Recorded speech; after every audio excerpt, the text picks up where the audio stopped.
Why, O Lord, do you stand far off? Why do you hide yourself in times of trouble?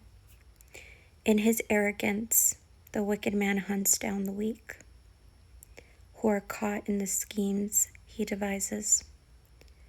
He boasts of the cravings of his heart. He blesses the greedy and reviles the Lord. In his pride, the wicked does not seek him. In all his thoughts, there is no room for God. His ways are always prosperous. He is haughty, and your laws are far from him. He sneers at all his enemies. He says to himself, "Nothing will shake me. I'll always be happy and never have trouble." His mouth is full of curses and lies and threats. Trouble and evil are under his tongue. He lies in wait near the villages. From ambush he murders the innocent, watching in secret for his victims. He lies in wait like a lion in cover. He lies in wait to catch the helpless. He catches the helpless and drags them off in his net. His victims are crushed. They collapse. They fall under his strength. He says to himself, "God has forgotten." He covers his face and never sees. Arise, Lord. Lift up your hand, O God. Do not forget the helpless. Why does the wicked man revile God? Why does he say to himself, "He won't call me to account"?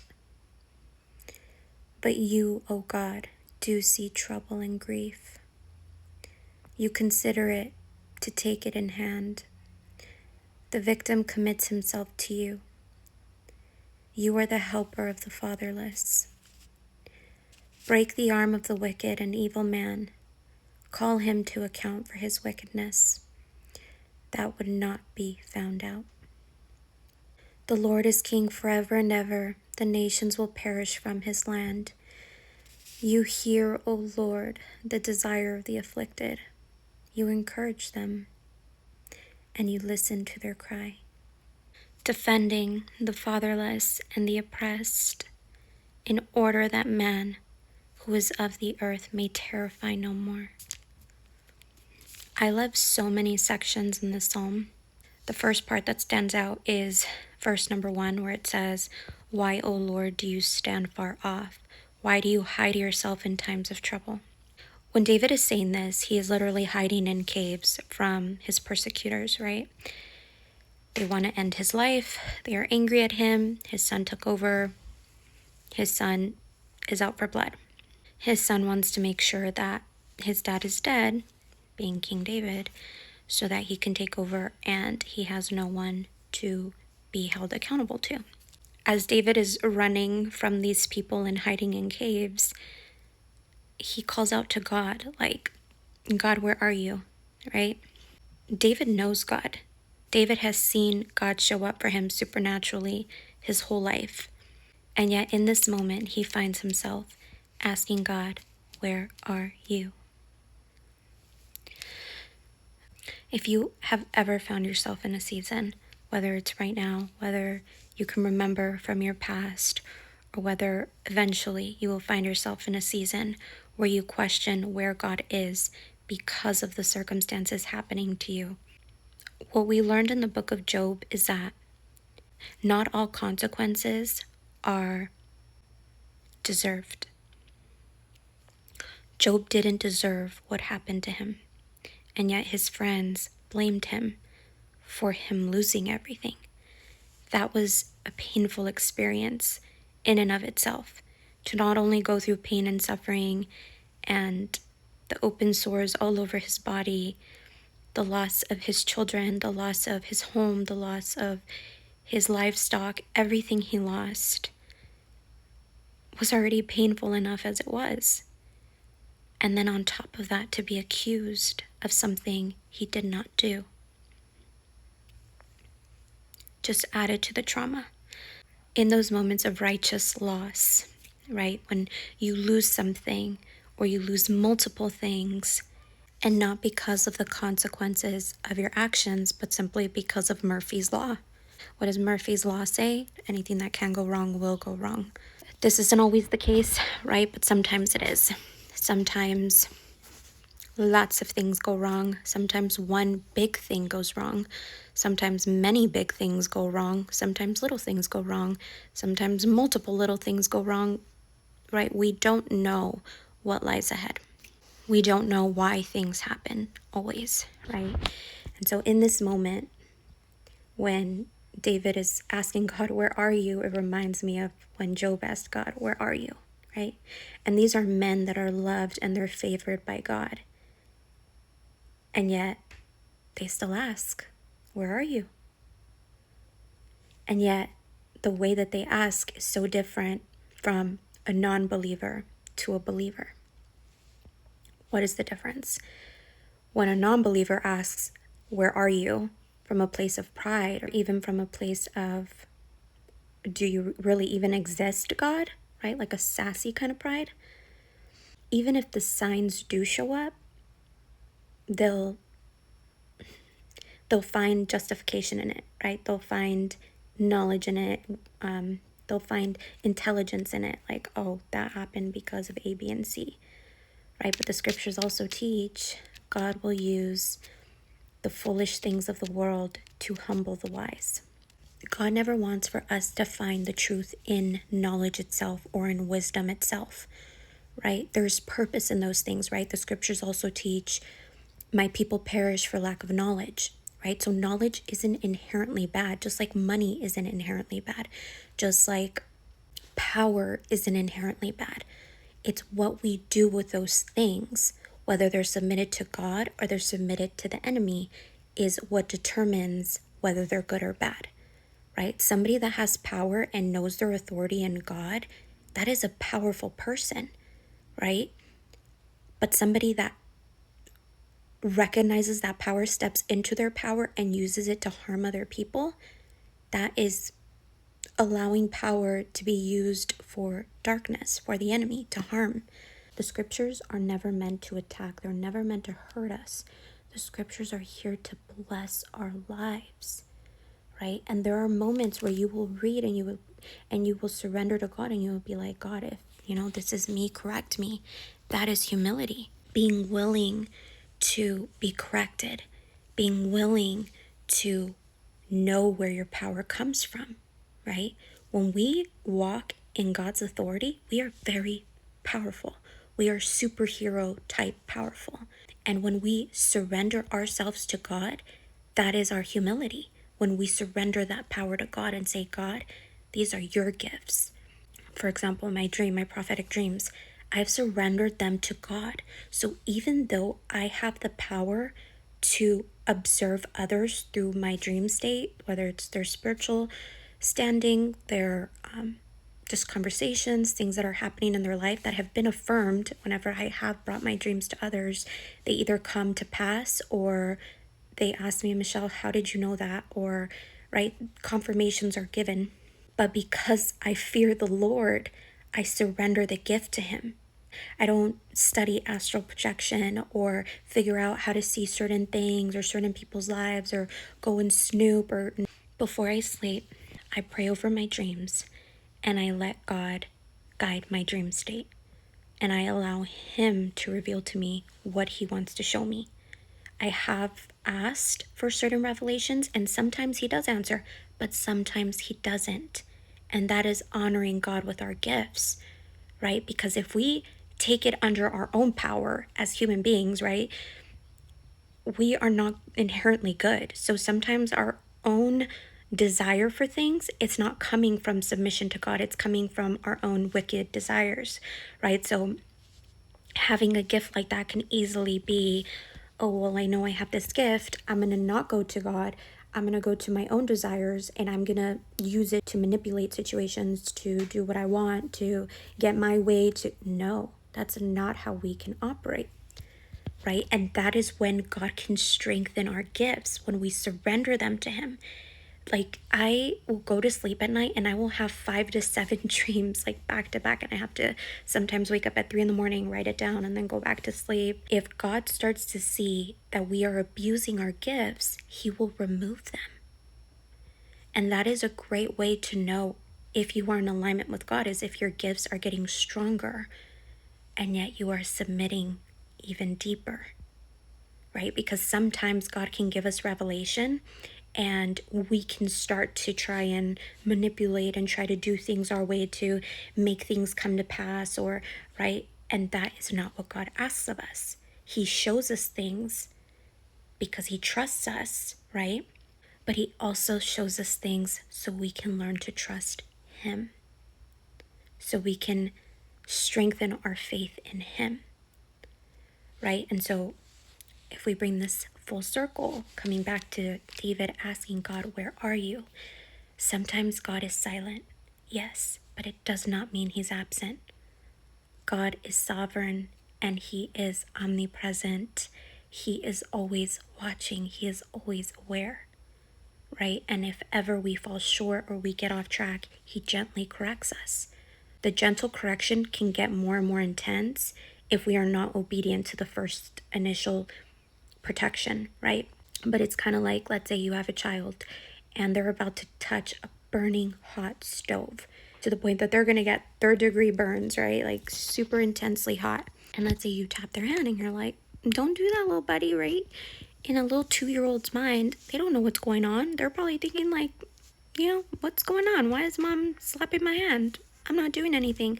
But you know that that little slap of don't do that is going to protect them from getting burned by third-degree burns, right? So sometimes God would rather discipline you than to allow you to give way to your own selfish and wicked desires that are not in alignment with Him. The scriptures teach, guard your heart, for all things of life flow from there, right? But they also teach that the heart is wicked above all things. So sometimes our desires are not fully submitted to God, and that desire can lead us down a dark path. And that is exactly why we must surrender every area of our life to God, because any area that isn't fully submitted to God is like an open doorway to the enemy. And the scriptures teach, when you remove the enemy from your house, from your home, whether it's, the temple of your body or your physical home, right? Because darkness can manifest outwardly, it can manifest inwardly, whether through your thoughts, whether through illnesses, ailments, or outwardly, where you see dark figures, or you experience paranormal activity, or you experience a lot of demonic attacks through others, right? Or even inwardly through dreams, nightmares, sleep paralysis. Like, there's so many ways that darkness can manifest, right? Let's say you get deliverance from those things, whether it's through prayer, fasting, having others pray for you, right? There's different ways to obtain deliverance, but let's say you obtain deliverance, the enemy will flee, right? But then he will come back and he will find that the house is clean. No one else is here, right? Because let's say that you're not allowing Jesus to dwell in you, the Holy Spirit to dwell in you anymore. So the enemy's like, oh, look, it's clean. Nobody's here. Jesus isn't even here. Let me enter this vessel and attack again. And if you allow it, the scriptures teach that it'll bring 7 other demons with it. Not just the one that you were able to cast out, but now it comes back even stronger. That is why it's so important that the more you grow with God, the more faithful you remain with Him. Because the stronger you get with God, the more intense the enemy will fight you. That is why it's not for us to judge or criticize others how they have sinned or how they have fallen short. You better believe that they are already experiencing not only the natural consequences of what they've done, but also the discipline of God. If we ever find ourselves judging somebody because their sin was made public, right? It does not mean like, oh, we're better than them. That is what one of the apostles told Jesus, like, Jesus, I don't sin like them. And Jesus was like, that's not how we do that, right? We don't judge or criticize others for their sin. Everybody's a sinner, well, except for Jesus, right? But like Jesus said, there is no greater sinner than another. The higher you go, the harder the fall. That is why, no matter what level you are in, full surrender, full submission, faithfulness to God, diligence with your relationship with God is so crucial. It is so important because the enemy is always trying to find a way into your life. If it's not through a person, it's through your own actions, right? How you can fall short so that he has legal rights into your life, right? And so God will show you whenever you are falling short, there will be that gentle conviction in you where you know I shouldn't be doing this, right? And it's so important to listen to that conviction because that conviction leads you to freedom in God. It leads you to breakthroughs. It leads you to empowerment. It leads you to be a fierce warrior of God. And that is the greatest thing that we can be here in the earth, right? And the religious spirit is there to criticize and to diminish your light and to make you feel like you're inferior. That is not of God. With God, we are not inferior. With God, we are powerful.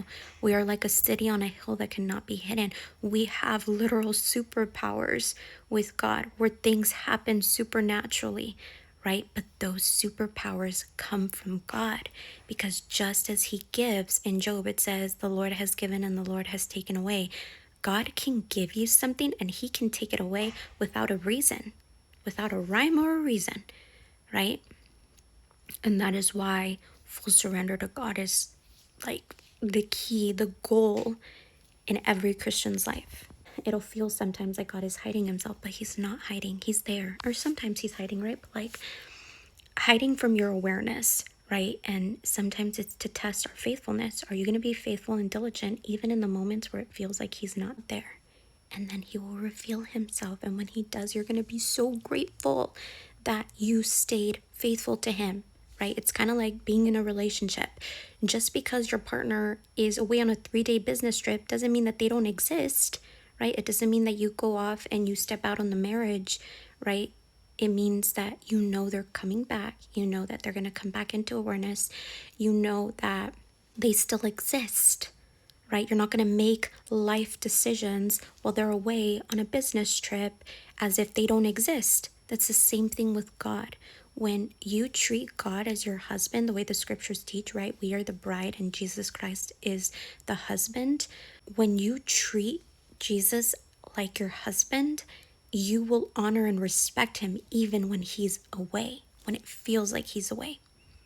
Because He's never truly away. He's always present, right? But sometimes we will feel His absence because we are living in the world, right? A fallen world where through sin we were separated from God the Father.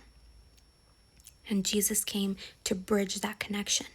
So there will be moments where we will experience worldly pain and worldly things that were never of God, that we were never truly deeply designed to have experienced, which can essentially lead to hell, right? Or we can have those moments of heaven on earth, glimpses of God the Father, glimpses of Jesus, right? That peace, that ethereal peace that drugs try and give the illusion of, right? But then they rob you of everything. So it's never the truth, right? But like, it's like a heaven on earth experience. It's like high on life experience with God, right? But most people don't stay diligent enough with their relationship to God to experience those natural highs with God, right? So that is why it's so important for us to stay diligent no matter what season of life we are in.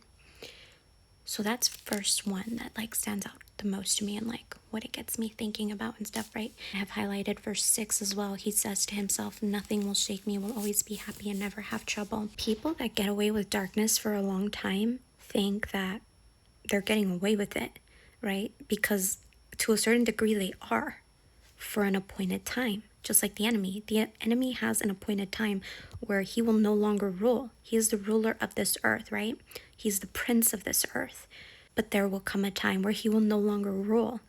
That's the same thing with wicked men, right? Wicked men that have given themselves over to the schemes of the enemy and the schemes of this world, they will only reign temporarily, and when they die, they will be forgotten, right? And remember, guys, one day is like 1,000 to God, 1,000 days is like one day to God, right? So we do not operate in the same essence of time that God does. It can feel easy to be like, God, why are you allowing this for so long? Whereas in the grand scheme of things, God is only allowing it for 1 second, right? But in our life experience, we can experience stretch of time in a way that God is outside of time. He sees the whole picture. He understands what's happening. I recently saw a video of a woman sharing that she experienced a whole second life in her dream state, and she was there for 40 years and she experienced the full 40 years. And I believe her because recently I had a dream where I was aware of the time, and I was aware that I had helped somebody for approximately 7 hours. And I experienced those 7 hours in the dream. Dream state is not the same timing as here on the earth, right? We can experience long stretches of time in a dream state, and then when we come back here, it's a completely different experience of time than it is in your dreams, right? So we cannot minimize God to our understanding. We are very limited in our understanding with God. But what do the scriptures also say? God will show you the hidden things of the world. He will show you the secrets of the universe. He will show you things that not everyone has the privilege of knowing, right? So many people live in their day-to-day life. They don't open their minds up. They don't let God in fully, right? Maybe out of fear, maybe out of self-preservation. Maybe they've been in fight or flight their whole lives. Maybe they were never taught how to. Once you experience God in his fullness through surrender, you will never go back to a life without him, right? And the scriptures also teach that if you do go back, let's say you encounter the truth and you do go back, that you were never fully committed or something like that, like something about never having been fully committed if you do go back to the ways of the world, right? But this is also different than the prodigal, because the prodigal will probably spend some seasons, 1 season, multiple seasons apart from God, but God already is in the awareness that the prodigal is going to come back, right? But there are also people that will leave God and never look back, right? And people, the scriptures teach that when Jesus does come back, there will be people that will see him in front of them and see the signs and the wonders and the miracles, even outside of faith, right? They will see him out of the fulfillment of the scriptures. They still won't give him his authority and his position, right? The scriptures also say every knee shall bow, every tongue confess that Jesus Christ is Lord. So they will be in the awareness that he is Lord, but they will still reject him, right? That is why for some people, no matter how much you teach them the good news, they will not receive it because they don't want to. And then the next one I highlighted was, arise, Lord, lift up your hand, O God, do not forget the helpless. God doesn't forget the helpless. He loves the helpless, right? The children, the people of Israel that were slaves in Egypt, right? He saw that they were helpless, and so he made a way for them to break out of their slave experience, right? And sometimes we can become slaves of this system, of this world, of this matrix. We can become slaves to it, and through the revelation of God, we can break free from slavery that is still in existence, because it's a spiritual battle. Slavery is a spiritual battle, right? And it started through the Garden of Eden, right? The first sin, they were cast out of the garden, and they were essentially now slaves to their own desires, to their own wickedness, right? And it's through our surrender to reject the ways of our ancestors, of our forefathers, right? To say, I will not live life the way they did, in rejection of the truth, in rejection of God, in trusting God, right? I will not live that way. We reject that, and through Jesus, we are connected back to the Father. In that reconnection, God can give you deliverance from what our consequences were based out of what Adam and Eve did. Meaning we don't have to live or suffer the consequences that Adam and Eve did. because Jesus said, I have come here so that you may live life and live it more abundantly, right? We don't have to suffer once we're in relationship with God. Suffer in the ways of the world. Long suffering is a different kind of suffering, because naturally, through being in this physical realm, there is a natural separation from us and God that happened after the fall, right? So through that separation, there is suffering in this world that we cannot escape fully, but we can escape the suffering that is full separation of God, where we're not accepting Jesus and we reject the Holy Spirit, right? Which is the unforgivable sin. We reject it and we live this world, right? That is one suffering. And then there's a long suffering of, like, let's say you're praying for breakthrough in a certain area of your life, right? Let's say it's over a family member who has been ill for a really long time, or you're experiencing some kind of illness and you've been praying for breakthrough. There's long suffering there, right? But to one of the apostles that was ill, Jesus told them, I could heal you right now. You could heal. The Father can heal you right now. But could you imagine the faith that will awaken in people if they find out that even in illness, you still believed in the Father and you still worshiped the Father and you still submitted to the Father? Could you imagine that kind of faith, that kind of story being written? And it makes me want to cry, because I saw the video through The Chosen One, and when he's telling him that, it's like, some of us have really hard testimonies. Some of us have really hard lives. Some of us walk through hell on earth, right? But when Jesus says, could you imagine what this story will do to the world? We are not always promised an easy life following God. Some of us are going to have to suffer greatly at the cost of our salvation, right? Because some of us with certain blessings would run far away from God, right? And so if God has to pick you having $1 million or you remaining diligently seeking Him for the rest of your life, guess what He's going to choose for you? He's going to choose maybe you living paycheck to paycheck, but learning to seek Him, learning to have faith in Him, learning to be reliant on Him. There are people that are very financially blessed, but they still seek the Father. They don't let financial blessings separate them from God, so God can trust them with abundance, right? So don't always feel discouraged when you have been praying for something and God hasn't delivered, right? Because for some of us, God isn't always going to deliver the blessing because He prefers your salvation, right? But for some of us, God has already answered many of our prayers.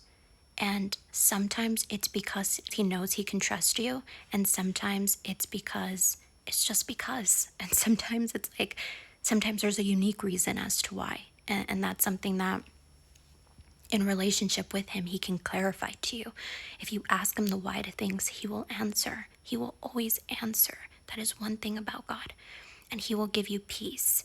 An example that comes up for me is, for a long time after my brother died, my mom would ask God why. Like, why did this have to happen to me? And my mom said that one time she went to a church service, and in the service, she received her answer, and it gave her peace. And I believe it was either 6 months or a year after my brother passed away, where she received her answer, right?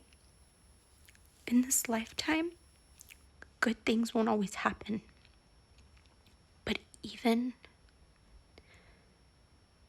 But even when the hard things do happen, God can use it. He can use what the enemy intended for evil. He can turn it around and He can use it for good. And we see that promise in Genesis. That is why trust and surrender to God is so crucial and so important in this lifetime, because we don't know which seasons we're going to find ourselves in. We can find ourselves extremely blessed some seasons. We can find ourselves completely lost some seasons.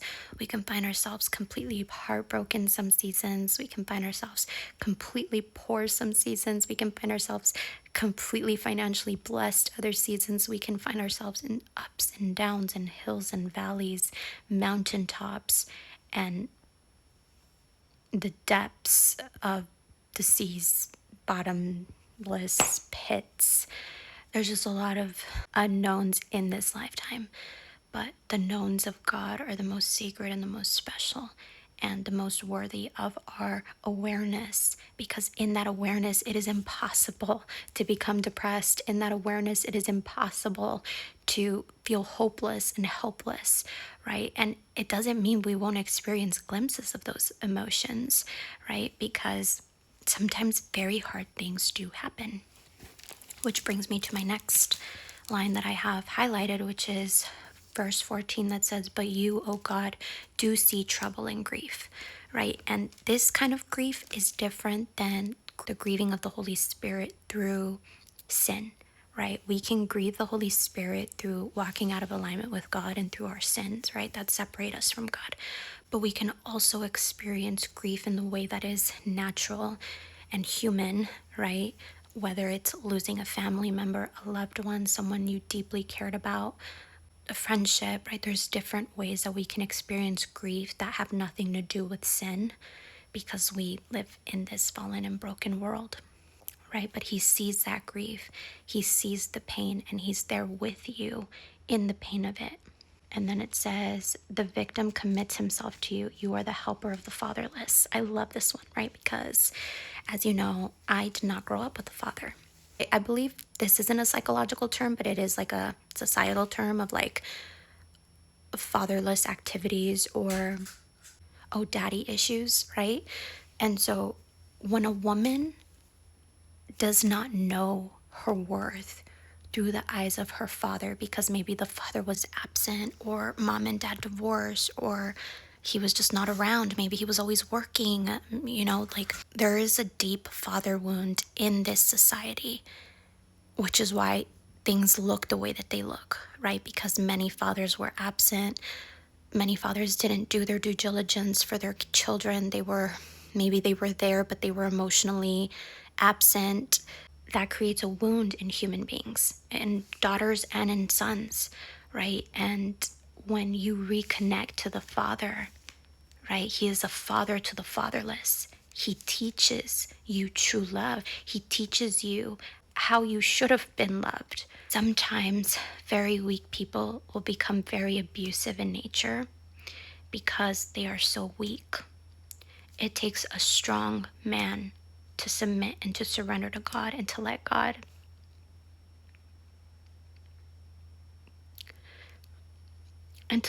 prune him, to let God create in him what God's design for a man actually is, right? To honor, to protect the women in his life, to be strong in God, right? To be a man of honor, to be a man of respect, to be a man of humility, to be a man of righteousness, right? To be a man that doesn't lie or deceive or operate out of selfish ambition, right? It takes true humility. And unfortunately, my biological father, he didn't have the strength to do that. Why? Because he was very weak, right? He succumbed to his sins. He didn't have discipline. He didn't have diligence. But I also, when I was a little girl, I used to identify so much with my father in the fact that I had learned at a very young age that my father never completed what he started. So I thought, oh, that's why I'm like that, right? And I recognized that in myself, that I never completed things that I started, whether it was school or homework or projects or joining sports teams or anything. I would quit, I would give up all the time. So I started identifying with that and thinking that is who I am. And in meeting the Father, I realized that was never my identity. That was the identity that I took on in my ignorance, right? As I said earlier, my people perish for lack of knowledge. We take on these worldly identities because we see ourselves in them. But it's when we look at ourselves through the eyes of the Father that we take on our true identity, capital T, true. Our identity that we were originally designed to hold, that we were originally designed to reflect. And that identity is found in God and God alone. So even when we have those that came before us that failed us in identity, we know that God will never fail. We know that God always shows up. And we know that when we surrender to that truth, God can fully operate in us. He can prepare us for our calling, for our purpose, for what He designed us for.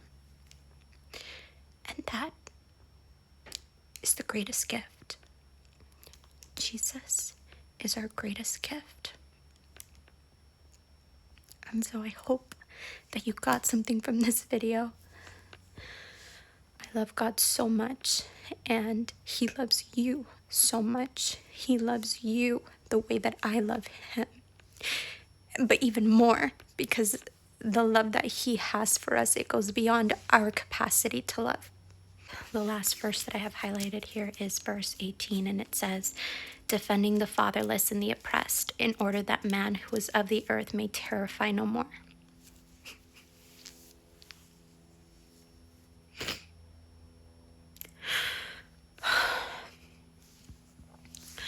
I love this verse because I don't know about you, but because I didn't have a father, I had my brothers, and my brothers were always ready to throw down for me, right? But like, I never would share with them what I was going through because I knew that they would throw down.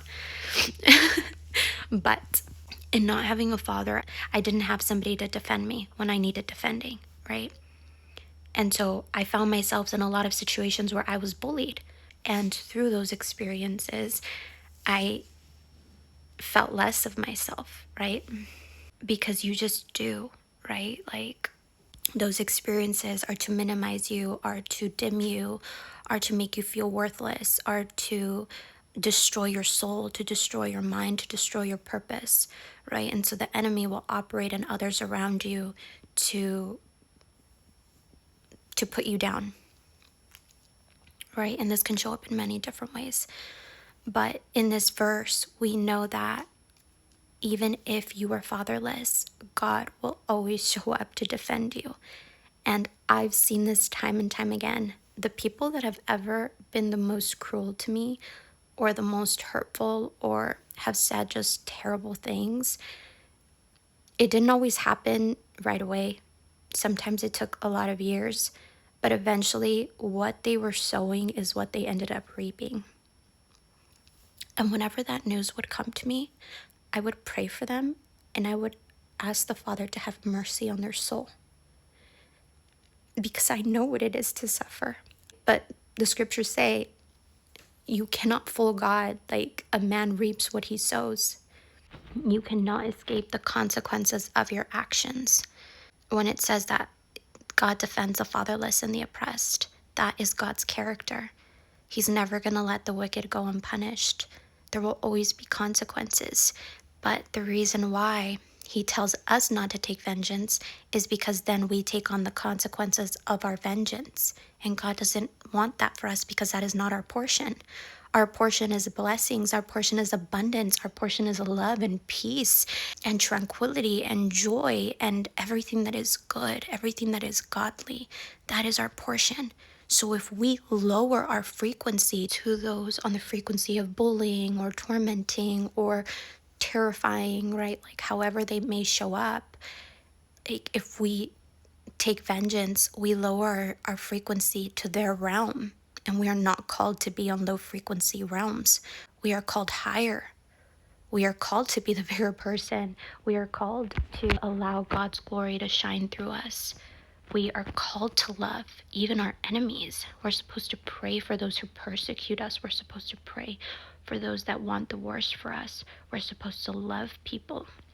In that, God can give us our portion in life, right? So, yeah. Okay, I love you so much. It's time to go. I pray blessings over you. I pray love over you. I pray deliverance over you. I pray that if there is something that you've been struggling with, that God may give you the strength to release and to surrender anything that you have been struggling with. I pray that you have a beautiful day, you have a beautiful week, you have a beautiful year.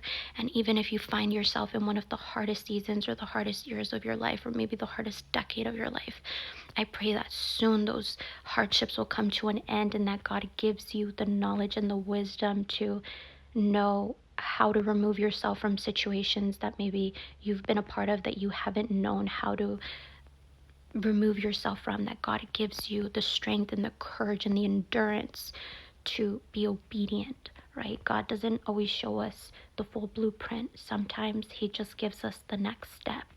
And so I pray that you trust God in whatever next step he is asking you to make in your life. Trust that he wouldn't be asking you for that next step if it wasn't because he has a great plan for you and because he has goodness up ahead for you. So trust that next step. If you've been stuck in that next step for months or years or decades, I pray that you experience breakthrough and that you can encounter God in supernatural ways and that he reveals himself to you. And that's always the fun part, is God revealing himself. Remember, guys, whatever is of God, whatever is good, is eternal. It remains and never changes.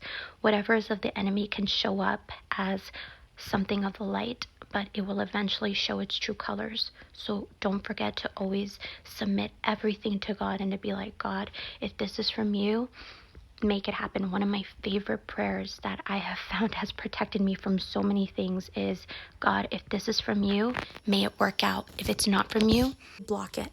And I have seen doors shut hard on me because they were never from God. And then when God pulls through in that area and he provides, I'm like, okay, God, this is the good thing that you were saving for me. This is the good thing that you had in store for me. Thank you, right? And we glorify God and we are grateful to him for his blessings and what he provides. Not what the world offers, not what the enemy offers, right? Because the enemy will offer you everything that God offers you, but there is a cost to be paid with the enemy, right? There's dividends and there is taxes and there is hidden fees and there is lies and schemes and like the 2008 market crash. Yeah, that the enemy was all over those contracts, right? These hidden games and these hidden ways. God is not like that. When God blesses you, it is a forever blessing. It's not something that's going to be taken from you or is going to tax you or is going to have you living in regret of like, why did I make that decision? Pray for God to block whatever is not from him.